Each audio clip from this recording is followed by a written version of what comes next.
Hello students, welcome to Swami Vivekananda Institute. This is Surbhi Jain. Today I am going to teach you very important topic of higher education system, UGC NET paper 1. UGC NET paper 1 का बहुत important topic है higher education system. इसको मैंने last class पढ़ाया था, आपको basic introduction दिया था, हायर एजुकेशन क्या होता है एंड सो ऑन. तो उसी को हम आज कंटिन्यू करने जा रहे हैं. ठीक है. सो आप लोगों ने आई होप रिवीजन किया होगा सारा. मैंने लास्ट टाइम रिवीजन के लिए दिए थे, कुछ क्वेश्चंस दिए थे. उन क्वेश्चंस के आंसर्स प्लीज मुझे सेंड कीजिए, दिखा दीजिए. जिसको डाउट है, क्वेश्चंस के आंसर्स नहीं मिले हैं, मुझसे पूछ सकते हैं. ठीक है. सो हायर एजुकेशन सिस्टम किसी को याद है रिवीजन की है, क्या क्या था? मैं क्विक रिवीजन ले रही हूँ, उसके बाद हम आगे कंटिन्यू करेंगे. ठीक है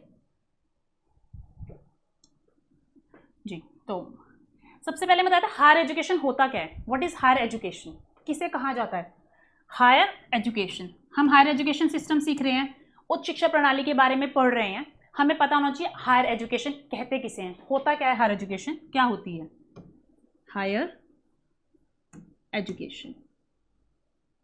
ठीक है. मैंने लास्ट क्लास बताया था, आई होप आप सबको याद होगा. जिसको नहीं है वो फिर से देख लीजिए, क्विक रिवीजन हो जाएगी आपकी. ठीक है. हायर एजुकेशन मैंने बताया था MoE term, ministry of education, जिसे पहले हम एमएचआरडी बोलते थे, चेंज हो गया नाम 2020 में, और एमएचआरडी नाम था 1985 में 26 सितंबर 1985, 26 सितंबर 1985 को एमएचआरडी का फॉर्मेशन हुआ था. बेसिकली ये नाम रखा गया था ministry of human resource and development, जो कि चेंज होके MoE which is ministry of education, शिक्षा मंत्रालय बन गया. ठीक है 2020 में. और जब ये हुआ तब साथ साथ हमारा क्या हुआ, एनईपी आई थी. What is NEP? New education policy नहीं कहेंगे, मैंने बताया आगे. रीजन भी, न्यू एजुकेशन पॉलिसी क्यों नहीं कहेंगे, यह नेशनल एजुकेशन पॉलिसी. हाँ न्यू आई है इसलिए हम न्यू एजुकेशन पॉलिसी के सेंस में बोल सकते हैं, लेकिन इसकी फुल फॉर्म है नेशनल एजुकेशन पॉलिसी 2020. ठीक है.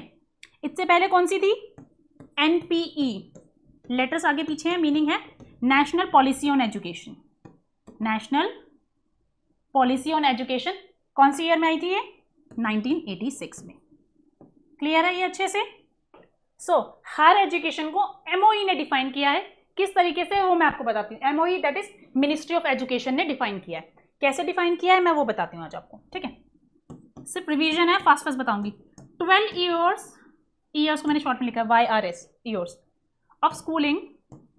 12 साल आपने स्कूलिंग की है, साथ में 9 मंथ्स का कोई भी फुल टाइम कोर्स किया, फुल टाइम कोर्स. ठीक है.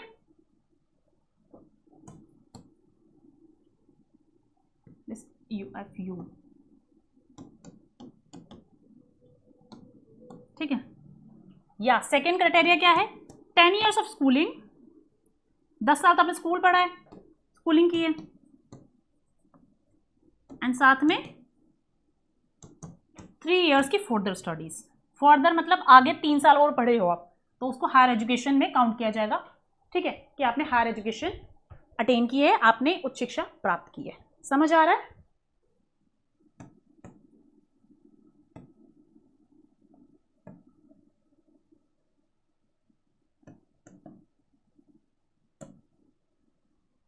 सो आई होप ये क्लियर है.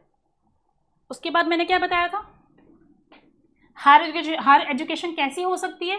It may be general, professional,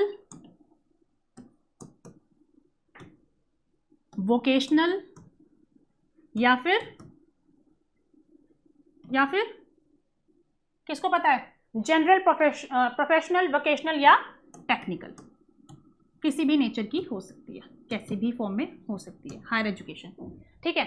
उसके बाद एजुकेशन सिस्टम ऑफ इंडिया. मैंने अभी बताया आपको कि हायर एजुकेशन के लिए क्राइटेरियाज क्या है. Ministry of education higher education को डिफाइन किया है. ठीक है. उसका एक तरीका है पूरा, लेकिन अभी मैं बोल रही हूँ education system of India. India का एजुकेशन सिस्टम कैसा है,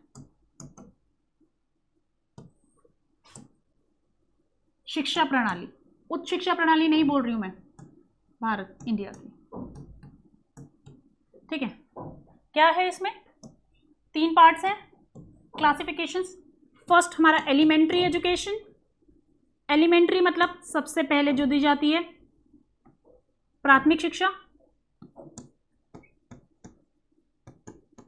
मैं क्विक रिवीजन करा रही हूँ, पूरे पूरे वर्ड्स नहीं लिख रही हूँ, तो उसे कंसीडर करना।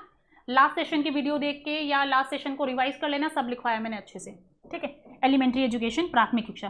दूसरा है हमारा है सेकेंडरी, ये सिर्फ क्विक रिवीजन है, ठीक है। एंड थर्ड है टर्शियरी। टर्शियरी मतलब तृतीयक विभाग, तृतीयक शिक्षा क्षेत्र, ठीक है। सो एलिमेंट्री एजुकेशन में हमारा क्या क्या आ जाएगा? Pre primary, primary level start होने से पहले आता है pre primary, nursery, GK and all जो भी है। देन प्राइमरी, प्राइमरी क्लासेस, ठीक है, की स्टडी बेसिकली की एजुकेशन को अटेन किया जाता है, ठीक है। सेकेंडरी में हमारा आएगा सेकेंडरी एंड सीनियर सेकेंडरी।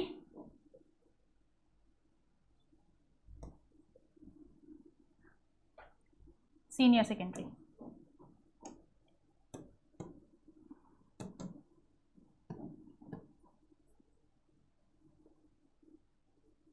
ठीक है। प्री प्राइमरी और प्राइमरी ये वाली एजुकेशन कौन सी क्लास से की जाती है? मैंने क्वेश्चन किया था last time, first to fifth basically up to fifth या फिर अप टू एट्थ। मुझे क्वेश्चंस के आंसर्स नहीं मिले अभी तक, मुझे चाहिए अप टू एट्थ या अप टू फिफ्थ। आंसर्स मिलेंगे तो ही मैं सोल्यूशन बताऊंगी ना, ठीक है। बहुत बेसिक क्वेश्चन है, आंसर कीजिएगा, ठीक है। और उसके बाद हमारा सेकेंडरी और सीनियर सेकेंडरी में, सेकेंडरी हमारा 9th and 10th and senior secondary हमारा 11th एंड 12th। क्लियर है ना? 11th 12th। Next tertiary sector में मैंने बताया था 2 क्लासिफिकेशन इसमें भी हैं। इसमें हमारा हायर एजुकेशन आएगा, जिसके बारे में मैंने पीछे बताया कि कौन से क्राइटेरियाज होते हैं, कौन सी 2 कंडीशंस होती है जिसके बेसिस पे ये कहा जाएगा आपने हायर एजुकेशन ली है, ठीक है। सो पहला है हायर एजुकेशन, दूसरा vocational education and training. Vocational education and training. And मैं शॉर्ट में लिख रही हूँ, लेकिन आप लोगों को कंप्लीट में ही करना है, ठीक है, आप सभी स्टूडेंट्स को। अब हायर एजुकेशन में भी 2 फर्दर क्लासिफिकेशंस बताए थे। जनरल, जिसमें आर्ट्स, साइंस एंड कॉमर्स आते हैं। प्रोफेशनल बताए थे, प्रोफेशनल लेवल के कोर्सेज जो कि हायर एजुकेशन में काउंट होते हैं, you know, doctor, engineering, architecture and so on. Next हमारा है वोकेशनल एजुकेशन एंड ट्रेनिंग्स में क्या क्या बताए थे मैंने? ट्रेडिशनल, परंपरागत, जो पहले चलते थे ज्यादा, थोड़े पुराने टाइम के। न्यू एंड इमर्जिंग सेकंड है। ट्रेडिशनल में कौन कौन से आएंगे? कौन कौन से आएंगे ट्रेडिशनल में? ITI, ITC, polytechnic and so on. New में कौन कौन से आएंगे? Tourism, aviation, hospitality and so on, ठीक है। बहुत सारे हैं ऑप्शंस, बट मैंने कुछ बता दिए हैं, ठीक है। आई होप ये क्लियर है आप सबको। उसके बाद मैंने बताया था कि हमारा एजुकेशन, जो हायर एजुकेशन सिस्टम है, उसमें बेसिकली क्लासिफिकेशन हायर एजुकेशन के क्या क्या सेक्टर्स आएंगे ये पता होगा आपको, फटाफट से बता देती हूँ मैं। अंडर ग्रेजुएट, जिसे UG बोला जाता है, अंडर ग्रेजुएट्स, बैचलर्स लेवल, ठीक है। सेकेंड कौन सा है? Post graduate, masters level, under graduate या bachelors level. Second is PG, that is post graduate,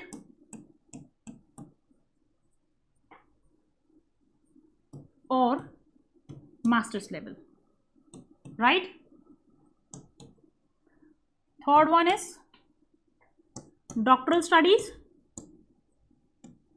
जिसमें हम रिसर्च करते हैं, अनुसंधान किया जाता है, ठीक है। PhD, मैंने PhD की फुल फॉर्म भी पूछी थी, आई होप सबने आंसर किया होगा। Next is certificate and diploma programmes. Exam में कभी भी शॉर्ट वाला एंड नहीं लिख के आना है, AND कंप्लीट लिखना है, AND। इनकेस रिटर्न कभी भी कुछ लिख रहे हो, बेस्ट है। समझ आ गया ये? आई होप कोई डाउट नहीं है हायर एजुकेशन में क्या क्या हमारे पार्ट सेग्रीगेशंस हैं, क्लियर है। उसके अलावा और क्या कराया था मैंने? हमारा एजुकेशन सेक्टर 3rd लार्जेस्ट है इंडिया में, सॉरी वर्ल्ड में, 3rd largest in world. First number पे कौन कौन सा आता है? फर्स्ट नंबर पे कौन सा आता है? कौन सी कंट्री है? USA, America.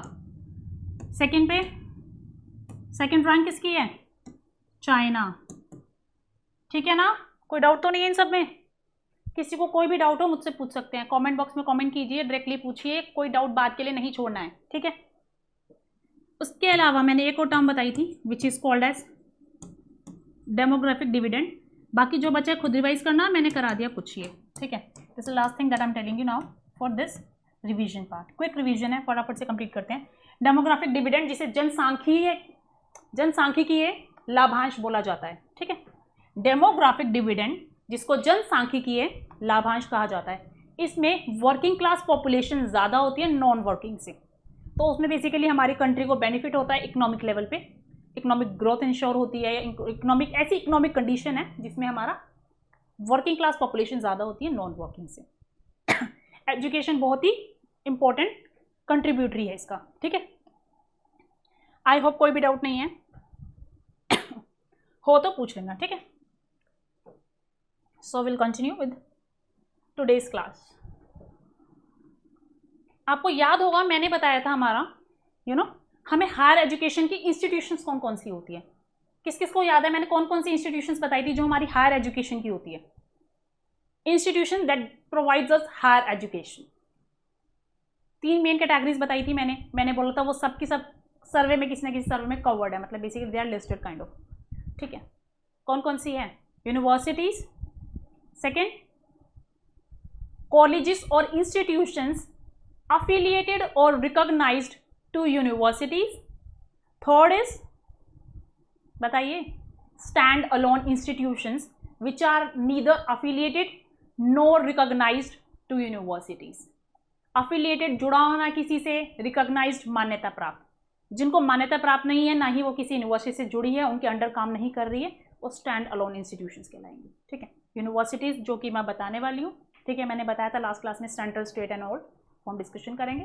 सेकेंड वाला बीच में मैंने बताया कॉलेज और इंस्टीट्यूशंस, एग्जाम्पल दिया था Gargi college under Delhi university, ठीक है? वो कॉलेज वर्किंग बेसिकली अफिलिएटेड और recognised to Delhi university. I hope कोई डाउट हो, मतलब आई होप कोई डाउट नहीं है, इन केस हो यू मे आस्क, ठीक है? So now will proceed for the university. अब यूनिवर्सिटी किसे कहा जाता है देखिए, पूरी कंप्लीट डेफिनेशन दी है, इसे आप रीड करेंगे अच्छे से खुद भी, ठीक है? सो क्या है? Under the university grants commission, बहुत इंपॉर्टेंट टर्म है, इसके बारे में हम पूरा ठीक से पढ़ेंगे, एक डिटेल्ड डिस्कशन होगा, बहुत ही इंपॉर्टेंट है ये, यूजीसी शॉर्ट में बोलते हैं, ठीक है? University grants commission. So under the university grants commission that is UGC act 1956, 1956 में यूजीसी एक्ट आया था हमारा। उसने क्या बोला? यूनिवर्सिटी मीन्स अ यूनिवर्सिटी स्टैब्लिश्ड और इनकॉर्पोरेटेड, स्टैब्लिश्ड मतलब जिसकी स्थापना हुई है, इनकॉर्पोरेट वही जिसका स्थापना हुई है, बेसिकली दोनों का सिमिलर सा मीनिंग है, ठीक है? अ यूनिवर्सिटी स्टैब्लिश्ड और इनकॉर्पोरेटेड बाय और under a central act, by और under a central act. So ऐसी यूनिवर्सिटी जिसकी स्थापना हुई है किसी सेंट्रल एक्ट के अंतर्गत या उसके द्वारा, किसी भी सेंट्रल एक्ट के द्वारा या उसके अंतर्गत, या अ प्रोविंशियल एक्ट, किसी प्रांतीय, बेसिकली किसी प्रांतीय नियम के अनुसार हुई है, समझ आ रहा है? और अ स्टेट एक्ट, किसी राज्य के नियम, बेसिकली जो अधिनियम हमारे पास होते हैं उसके अकॉर्डिंग हुई है act, and includes any such institutions, वो ऐसी कोई इंस्टीट्यूशन को भी इंक्लूड करेगी, as may in consultation with the university concerned be recognised by the commission in accordance with the regulations made in this behalf under this act. Clear है मैंने क्या बोला? यूनिवर्सिटी की पूरी डेफिनेशन, इसको ब्रेक करके अंडरस्टैंड करेंगे तभी अच्छे से समझ आएगा, ठीक है? सो बेसिकली हमारी यूनिवर्सिटी क्या हो गई? यूनिवर्सिटी किसे कहा जाएगा? पहली बात तो इसको यूजीसी ने डिफाइन किया, यूजीसी एक्ट 1956 के अकॉर्डिंग डिफाइन हुई है। इस एक्ट में, इस अधिनियम में यूनिवर्सिटी की परिभाषा दी गई है, ठीक है? तो यूनिवर्सिटी का मतलब क्या होता है? University means university established or incorporated by or under a central act, a provincial act or a state act, ठीक है, and includes, और शामिल क्या करती है ये? and includes any such institution, इसमें और ऐसी कोई संस्था भी शामिल होगी, as may in consultation with the university concerned be recognized by the commission, जो रिकॉग्नाइज होगी, जिसको मान्यता प्राप्त होगी इस कमीशन से, by the commission in accordance with the regulations made in this behalf under this act. Basically ये act पे ही पूरी डिपेंड करेगी, इस एक्ट में पूरी टर्म्स एंड कंडीशंस दी है जिसके बेसिस पे हम डिफाइन करेंगे कि एक यूनिवर्सिटी क्या होती है। समझ आया? लेकिन वो जिसकी स्थापना किसी सेंट्रल एक्ट, प्रोविंशियल एक्ट या स्टेट एक्ट के अंतर्गत हुई है। समझ आ रहा है? इसको डिटेल में हम धीरे धीरे समझेंगे। अभी मैंने आपको डेफिनेशन बताई है, जब आगे टॉपिक्स हम स्टडी करेंगे और डिटेल में जाएंगे, धीरे धीरे मीनिंग और क्लियर होगा। शायद अभी कुछ स्टूडेंट्स को लगे ये थोड़ा पार्शियल क्लियर है, समझ नहीं आया ठीक से, ठीक है ना। डेफिनेशन बताइए, जैसे मैंने हाई अंडरलाइन किया है, तो ब्रेक ब्रेक करके रीड करेंगे तो मीनिंग प्रॉपर समझ आएगा, ठीक है। इसे एक बार फिर से खुद भी रीड कीजिएगा, ठीक है। तो समझ आ गया ना यूनिवर्सिटी क्या होती है? जो कि स्टैब्लिश या इनकॉर्पोरेट हुई है किसी भी सेंट्रल एक्ट के अकॉर्डिंग या उसके अंतर्गत, प्रोविंशियल एक्ट और स्टेट एक्ट। साथ में क्या इंक्लूड कर रही है? ऐसी कोई भी इंस्टीट्यूशन जो कि यूनिवर्सिटी किसी जो भी उससे यूनिवर्सिटी कंसर्न है उससे कंसल्ट करेगी एंड रिकॉग्नाइज होगी इस कमीशन के द्वारा with according to the rules और regulations made in this behalf under this act. मतलब इस बिहाफ पे ही बात करेंगे ना, अगर हम फॉर्मेशन की बात कर रहे हैं किसी यूनिवर्सिटी के, तो उसको फॉर्मेशन करने के लिए कुछ रूल्स एंड रेगुलेशंस होते हैं। कोई कंपनी को हम स्टैब्लिश कर रहे हैं तो इस तरह से होनी चाहिए, ये नाम रजिस्टर होने चाहिए, उसके जो ऑनर्स जो भी शेयर होल्डर्स होंगे उनके नाम पता होने चाहिए, सारी चीज़ें देखी जाती हैं। तो जब एक यूनिवर्सिटी स्टैब्लिश होगी, किसी को यूनिवर्सिटी कहा जाएगा, तो उसके लिए कुछ चीज़ें हैं जो कि completely under rules and regulations होनी चाहिए, नियमों के अंतर्गत होनी चाहिए, ठीक है। तो ये पूरा उन्होंने शॉर्ट में ऐसे बताया, डेफिनेशन फॉर्म में ऐसे बताया है।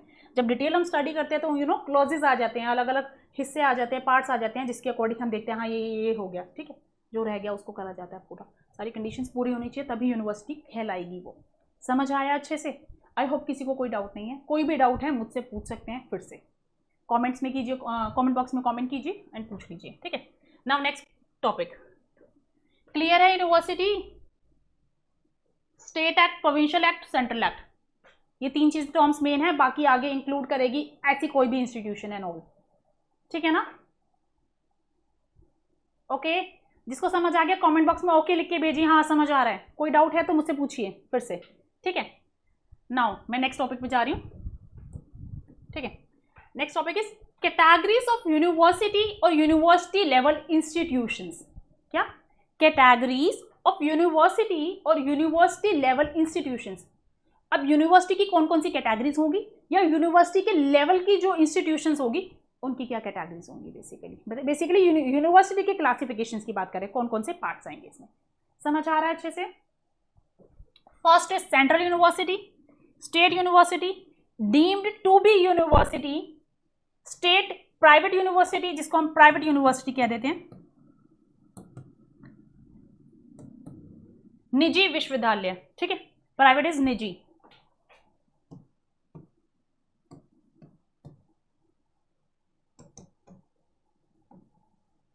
Next is university under state legislature act. क्या? University under state legislature act. Basically university बोल दो या इंस्टीट्यूशन बोल दो, ठीक है, best word, institution under state legislature act. क्या होता है ये सब, ठीक है। तो ये 5 क्लासिफिकेशन है मेन, ठीक है, यूनिवर्सिटी या यूनिवर्सिटी लेवल इंस्टीट्यूशंस के, ठीक है, जिसका लेवल यूनिवर्सिटी के इक्वल है, लेकिन चाहे वो यूनिवर्सिटी नाम से नहीं बुलाई जा रही है, यूनिवर्सिटी लेवल है उसका। समझ आ रहा है? जैसे डेफिनेशन में पीछे बताया था मैंने, includes any such institution as may in consultation with the university concerned be recognized by the commission in accordance with the regulations made in this behalf under this act, ठीक है। तो उसी टाइप में ये बेसिकली ये वाली आ जाएगी, ठीक है, ये वाली institution under state legislature act. But ये बाकी तो proper universities, central university, state deemed to be university and state private university which is also called as private university. अभी हिंदी में करेंगे थोड़ा इसको भी, टर्म्स को भी। सेंट्रल यूनिवर्सिटी को क्या बोला जाता है? किसको बोला जाता है? इसको बोलते हैं हम केंद्रीय विश्वविद्यालय। क्या बोलते हैं हम? केंद्रीय विश्वविद्यालय।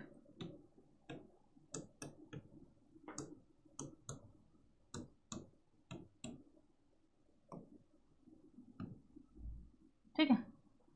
Central university definition, a university established by an act of parliament, a university established by an act of parliament and are under the purview of the Department of Higher Education in the Ministry of Education with some exceptions for some universities. Modified definition है so that you can understand it easily. So क्या है? ऐसी university, केंद्रीय विश्वविद्यालय किस विश्वविद्यालय को कहा जाएगा? ऐसा विश्वविद्यालय। अब विश्वविद्यालय होने के लिए या यूनिवर्सिटी होने के लिए मैंने डेफिनेशन बताई है पीछे, ये है विश्वविद्यालय की डेफिनेशन। ठीक है। सो सेंट्रल बेसिकली केंद्रीय विश्वविद्यालय होने के लिए पहले ये विश्वविद्यालय की कंडीशंस पूरी होगी, फिर उसको सेंट्रल कब बोला जाएगा, केंद्रीय विश्वविद्यालय कब बोला जाएगा, उसको मैं ये बता रही हूँ इस डेफिनेशन में कि अ यूनिवर्सिटी कोई भी ऐसा विश्वविद्यालय जो कि स्टैब्लिश हुआ है by an act of parliament, जिसको स्टैब्लिश किया गया है किसी एक्ट के द्वारा, पार्लियामेंट के किसी एक्ट के द्वारा। पार्लियामेंट ने कोई एक्ट पारित किया है, कोई अधिनियम लागू किया है, उसके अकॉर्डिंग उसको स्टैब्लिश किया गया है। And are under the purview, purview एक टाइप से देख रेख, ठीक है, are under the purview of the department of higher education. जो डिपार्टमेंट ऑफ हायर एजुकेशन है उसके अंतर्गत वो चल रही है। ठीक है। In the ministry of education. समझ आया? मेन यहां तक समझिए अभी फिलहाल। सो मैंने क्या बोला, अ यूनिवर्सिटी की डेफिनेशन पीछे बता दी है, जो कि स्टेट प्रोविंशियल एक्ट और सेंट्रल एक्ट के according and so on, UGC के एक्ट 1956 के अकॉर्डिंग आई थी। डेफिनेशन को फिर से 2-3 बार रिवाइज करेंगे, समझ आएगा मीनिंग क्या है उसका। ठीक है। सो यूनिवर्सिटी का मीनिंग जैसे समझ आ जाएगा, उसके बाद हम बात करेंगे सेंट्रल यूनिवर्सिटी, केंद्रीय विश्वविद्यालय। अ university established by an act of parliament and are under the purview of the Department of Higher Education। Department of higher education को ही डील करेंगे, school education, basically school education के डिपार्टमेंट की बात नहीं करेंगे, क्योंकि मिनिस्ट्री ऑफ एजुकेशन की बात करेंगे तो मिनिस्ट्री ऑफ एजुकेशन में हमारा हायर डिपार्टमेंट, हायर एजुकेशन का डिपार्टमेंट भी आएगा, स्कूल एजुकेशन का डिपार्टमेंट भी आएगा। स्कूल एजुकेशन की बात नहीं कर रहे, मेन हमारा है higher education system which is उच्च शिक्षा प्रणाली। ठीक है। तो उच्च शिक्षा प्रणाली के अंतर्गत अगर हम करेंगे तो उसी की बात करेंगे, क्योंकि यूनिवर्सिटी की बात हो रही है, ये हमारी उच्च शिक्षा से रिलेट करती है। ठीक है। So a university established by an act of parliament and are under the purview of the department of higher education in the ministry of education. Ministry of education के डिपार्टमेंट, हायर एजुकेशन वाला, higher education department जो ministry of education का higher education का department है। Ministry तो मंत्रालय है ना, तो शिक्षा मंत्रालय, अगर शॉर्ट में बोले शिक्षा मंत्रालय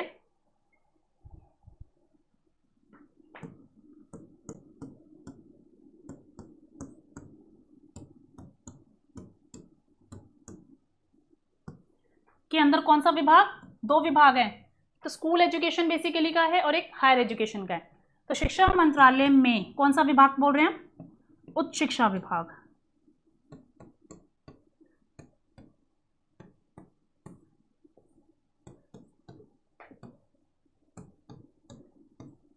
के अंतर्गत, ठीक है, काम कर रहा है जो यूनिवर्सिटी, एंड वो स्टैब्लिश हुई है, जिसकी स्थापना हुई है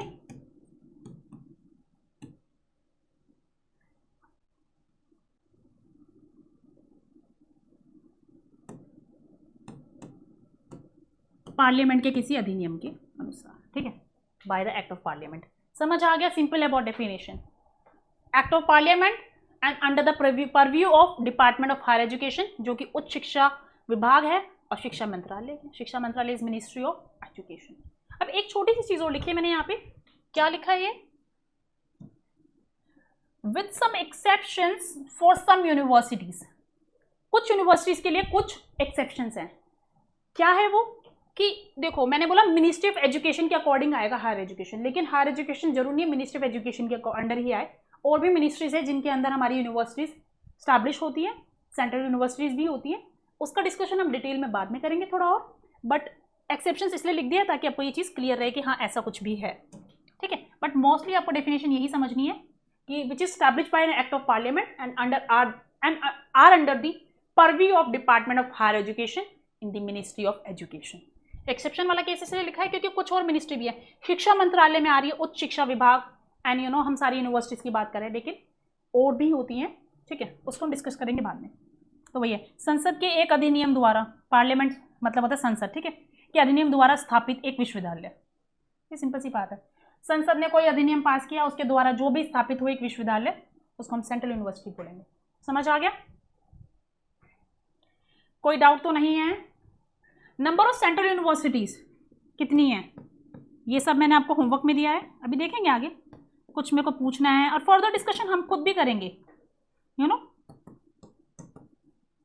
फर्दर डिस्कशन करेंगे लेकिन धीरे धीरे करेंगे, एक स्टेप बाय स्टेप चलेंगे ताकि चीज़ें अच्छे से समझ आए। बहुत सारी डाटा एक साथ पढ़ लिया, एक सारी चीज़ें एक साथ पढ़ ली, समझना है, सब कुछ मिक्सअप हो जाए तो फायदा नहीं है उसका, ठीक है ना। सो ये सेंट्रल यूनिवर्सिटी का बताया मैंने। नेक्स्ट हमारी कौन सी है? स्टेट यूनिवर्सिटी, राज्य विश्वविद्यालय, स्टेट मतलब राज्य, ठीक है ना।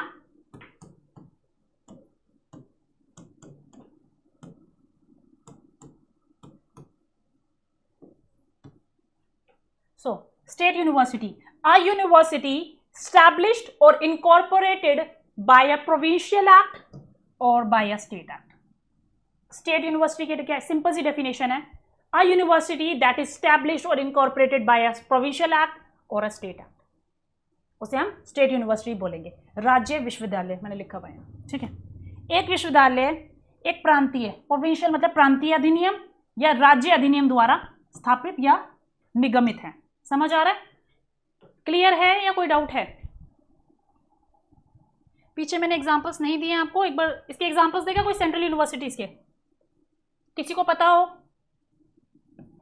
DU Delhi university, IGNOU, Indira Gandhi national open university and so on, बहुत सारी है, कितनी है वो सब धीरे धीरे स्टडीज करेंगे हम, ठीक है, कोई दिक्कत नहीं है, एग्जांपल्स देती मैंने few.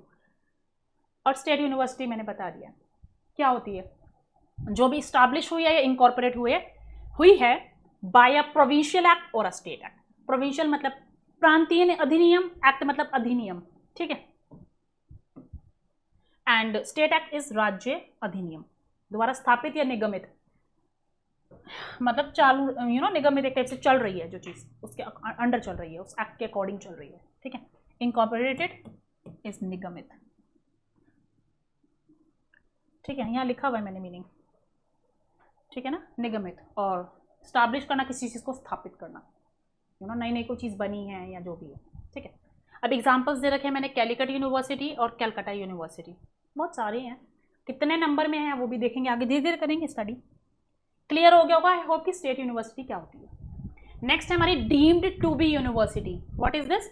Deemed to be university, इसको मानद विश्वविद्यालय बोलते हैं। क्या बोलते हैं? मानद, ये रहा, मानद विश्वविद्यालय, ठीक है, जिसे डीम्ड विश्वविद्यालय भी कहा जाता है। डीम्ड टू बी यूनिवर्सिटी या डीम्ड यूनिवर्सिटी भी कई बार हम टर्म यूज कर लेते हैं, डीम्ड टू बी यूनिवर्सिटी या deemed university. Don't be getting confuse कि ये नेक्स्ट टर्म कहाँ से आ गई, कभी दिखे तो डीम्ड यूनिवर्सिटी या deemed to be university similar meaning है, ठीक है।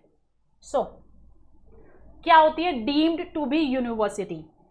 N institution deemed to be university, commonly known as deemed university, यहां से definition, refers to a high performing institution. Deemed to be university को किससे रेफर किया जा रहा है, मतलब इसका मीनिंग क्या निकाल रहे हैं? ऐसी यूनिवर्सिटी या ऐसी इंस्टीट्यूशन जो कि हाई परफॉर्मिंग इंस्टीट्यूशन है, something, an institution which is high performing institution which has been so declared by central government under section 3 of the University Grants Commission UGC Act 1956। समझ आए मैंने क्या बताया?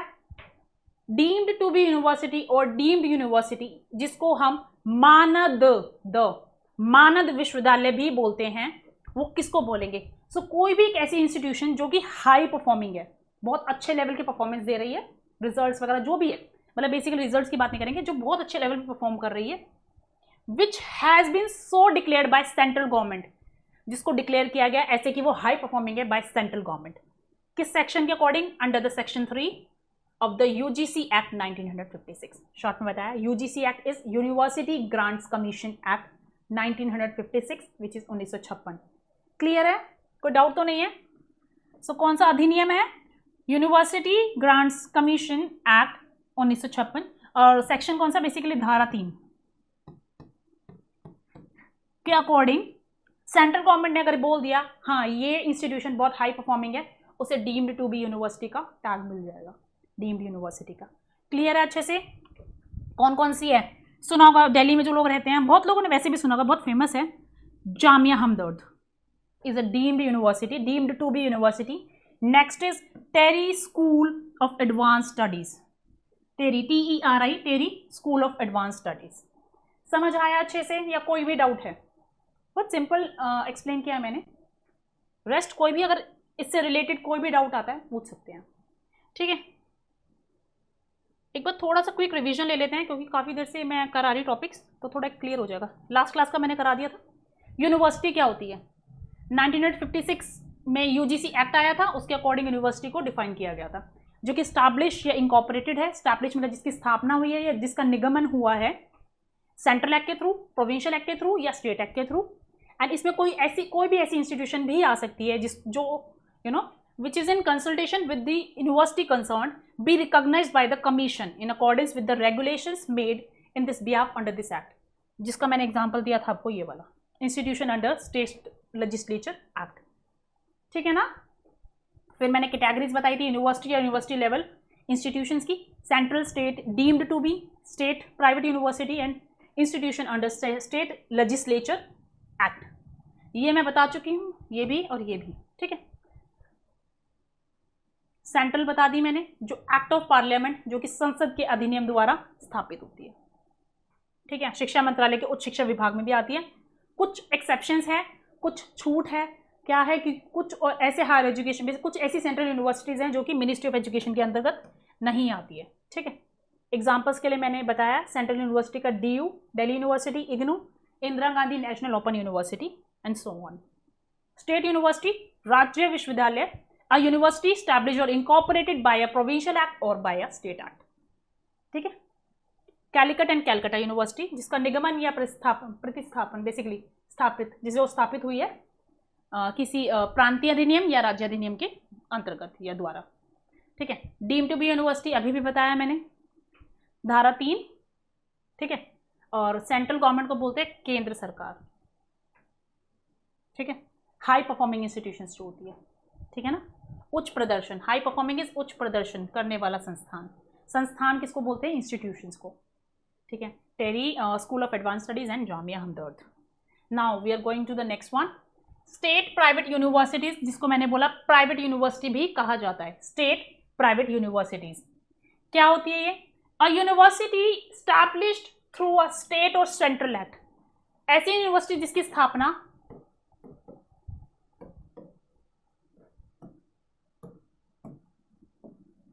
स्टेट या सेंट्रल एक्ट के through हुई है, बाय अ स्पॉन्सरिंग बॉडी, ठीक है। बाय अ स्पॉन्सरिंग बॉडी, किसी स्पॉन्सरिंग बॉडी के द्वारा।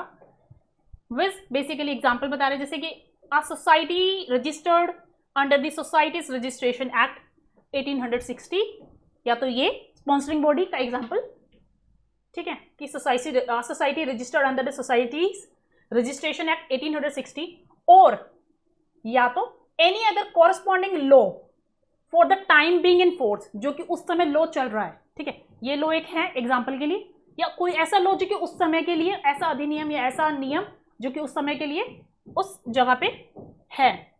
Timing law for the timing in force, मतलब जो कि उस समय चल रहा है। जैसे आज मैं ना एग्जाम्पल के लिए कोविड आया था, उस टाइम पे ये चल रहा था कि आप, या ऑड इवन सिस्टम आया था तो इस दिन आपको ले जाना, तो वो उस टाइम के लिए था ना। तो ये कहना चाह रहे हैं कि or any other corresponding law for the time being in force in a state or public trust or a company registered under section 25 of the Companies Act 1956।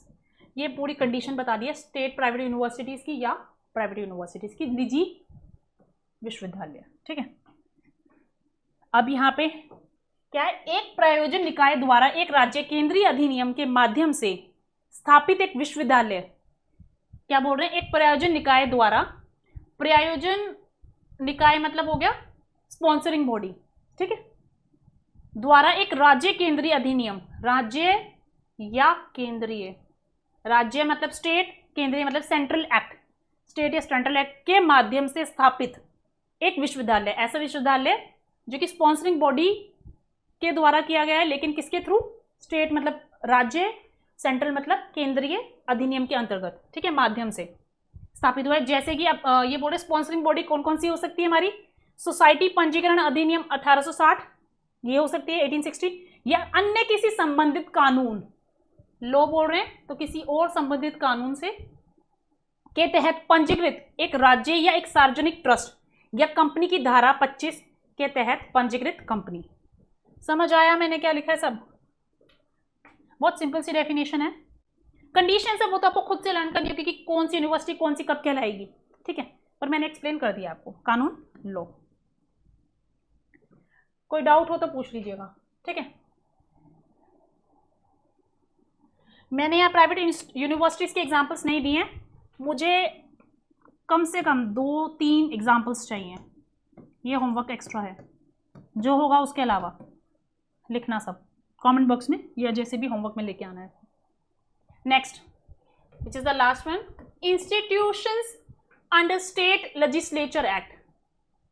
जो मैंने यूनिवर्सिटी की एक डेफिनेशन बताई थी उसमें सेकंड पॉइंट में जो बताया था उससे रिलेटेड है ये, institutions under state legislature act. So institute under state legislature act is a type of university, is a type of university level institution. बताया था ना यूनिवर्सिटी लेवल इंस्टीट्यूशन की कैटेगरीज कौन सी होती है, यूनिवर्सिटी की कैटेगरीज कौन सी होती हैं, तो it's that institute under state legislature act, मतलब ये एक टाइप की यूनिवर्सिटी लेवल की इंस्टीट्यूशन है इन इंडिया, भारत में, ठीक है। स्टैब्लिश्ड और इनकॉर्पोरेटेड मतलब जिसकी स्थापना या जिसका निगमन स्टेट लेजिस्लेचर एक्ट के द्वारा हुआ है, ठीक है, स्टेट लेजिस्लेचर एक्ट के द्वारा हुआ है। Although such institutes do not come under the higher education department of the state and are run and funded by another department. They enjoy academic status and privileges like state universities. State universities को जो जो फायदे होते हैं, academic status जो जो मिलता है वो इनको भी मिलता है। क्वेश्चन आ सकता है कि institutions under state legislature act में इनको कौन सी यूनिवर्सिटीज का स्टेटस मिलता है। First option central, second is deemed, third is state, ठीक है। तो क्या आंसर होगा इसका, या सेंट्रल एंड स्टेट बोले माना, सो इसका आंसर आएगा स्टेट। क्लियर है,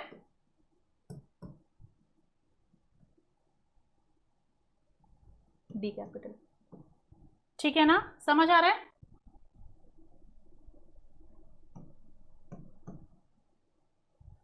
सो हिंदी में जैसे राज्य विधायिका अधिनियम के तहत क्या बोल रहे हैं, राज्य विधायिका, लेजिस्लेचर विधायक, जैसे विधायिका होता है ना लेजिस्लेचर, तो विधायिका बोलते हैं उसे।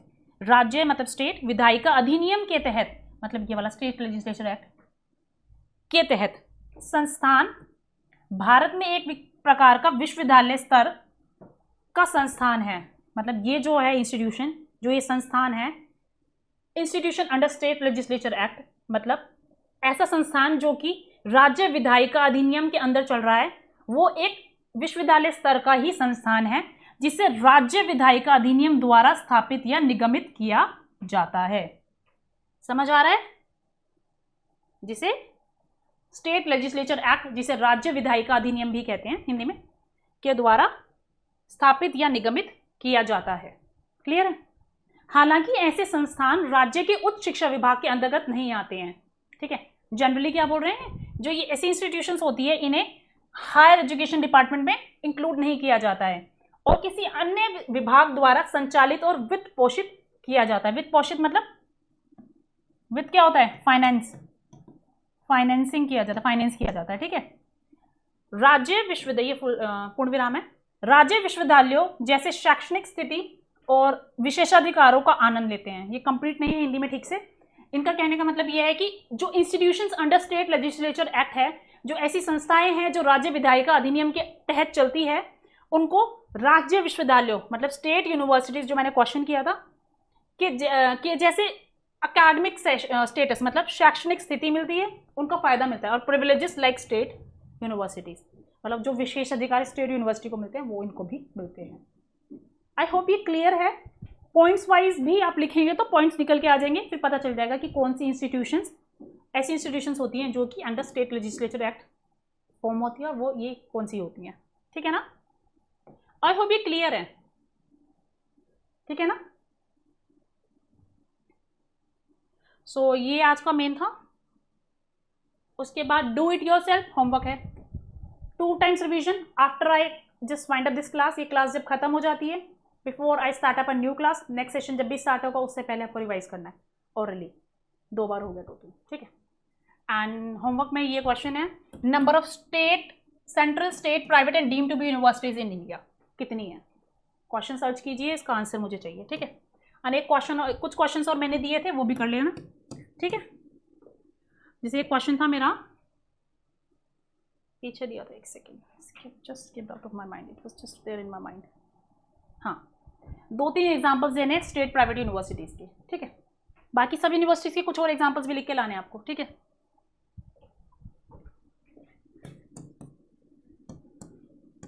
more examples of these universities.